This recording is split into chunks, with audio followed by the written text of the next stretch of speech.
Je vous emmène chez l'un des derniers créateurs de faïence d'Apt, l'un de ceux qui savent encore mêler les terres en de somptueuses pièces de vaisselle et de décor. Je vous présente Alain Rigaud, c'est juste à côté. Depuis 3 siècles, Apt est célèbre pour sa faïence fine, un savoir-faire qui a même son musée depuis 2003. Installé dans une ancienne usine de fruits confits, il retrace l'évolution des techniques des potiers. Près de 250 pièces de faïence sont exposées. Leur particularité, leur aspect marbré grâce au mélange de terres de différentes couleurs. Autrefois, toute famille raffinée possédait de la faïence d'Apt. La faïence d'Apt, c'est le premier fleuron de cette aventure industrielle qu'évoque ce musée ici. Et la première période, ça a été dans Castellet, 18e, avec probablement, je dirais, des ouvriers italiens qui savaient déjà beaucoup de choses sur la faïence. Et puis la deuxième période, qui est la grande période industrielle que nous avons ici, représentée par le 19e, dont le point, je dirais, d'apogée est en 1860, qui va trouver une période évidemment très très difficile qui va suivre, qui est celle de l'arrivée du chemin de fer, qui va concurrencer tout de suite, je dirais, le produit aptésien, avec Sarreguemines, avec Luménéville, avec toute la porcelaine anglaise, etc.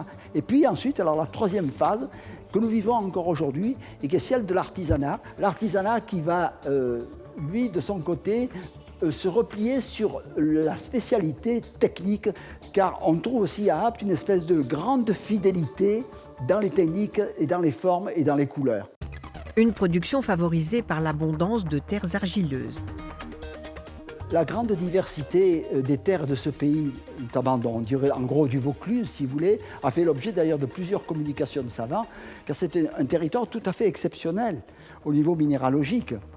On trouve dans le Vaucluse toutes sortes d'argiles qui sont plus ou moins oxydées, avec des jaunes et des rouges, et toute une gamme même de jaunes, du jaune de Naples en allant jusqu'au jaune le plus foncé. Donc cette extrême richesse, cette extrême diversité a fait que les terres flammées, donc les terres mêlées si vous voulez, ont pu se maintenir au niveau artisanal, même s'il y a une fidélité au jaune.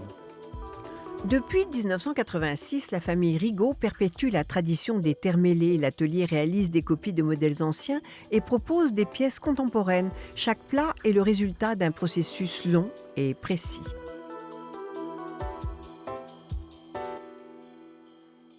C'est par routine liquide. On va vers sans impact de décantation pour que cette terre, dans l'avenir, devienne pâte. Combien de temps? Il faut compter à peu près une dizaine de jours.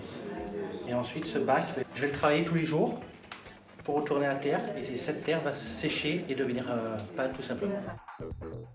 À plus de 70 ans, Alain Rigaud aime toujours créer dans son atelier. On travaille, comme on peut voir là, en millefeuille. Et de ce millefeuille, où on fait du tournage, et on prend 500 grammes, 1 kg, 2 kg, 3 kg, ce qu'on a besoin, ou on fait le traditionnel. Et là, alors, on découpe morceaux de 20 à 30 grammes et on fait le dessin sur une plaque qu'on va estamper sur un moule après. Le plat ainsi démoulé doit encore sécher plusieurs jours. Toutes nos formes, c'est des formes de moustier, d'Apt, de faïencier et d'orfèvrerie, puisqu'à l'époque, les moules étaient faits sur des modèles d'orfèvrerie. Entre le premier pétrissage et la sortie du four, près de 3 semaines sont nécessaires. En décor, c'est toujours unique. On ne peut pas reproduire, on fait à la main 20 grammes par 20 grammes ou même en faisant le millefeuille. C'est chaque fois des pièces uniques. Elles ont le même ton, la même couleur pour la même cuisson, mais en décor, elles seront toujours uniques. Ici, les artisans sont aussi des sculpteurs. L'aptésien n'est pas tellement un décorateur au pinceau comme on est à Moustier ou à Marseille ou à Rouen ou à Nevers, mais c'est un sculpteur. On peut le voir à partir de tout ce qu'il y a ici. On sculpte des objets très fins, que ce soit des personnages ou que ce soit du floral. Et puis on le recolle à la barbotine sur des moules qui ont été évidemment estampés d'une manière plus courante et de plus en plus industrielle, comme c'est la période ici. Dureté et brillance caractérisent cette faïence. 2 pièces faites avec la même terre, mais un avec une couverte du commerce et l'autre avec une couverte de notre fabrication. Le léger voile d'émail transparent fait ressortir les veines. Si vous cassez cet objet, vous verrez que les terres mêlées sont dans la pâte. On peut dire que les fours se sont allumés en 1720 et ne sont jamais éteints à Apt. Apte à compter jusqu'à 200 faïenciers. Aujourd'hui, ils ne sont plus qu'une poignée.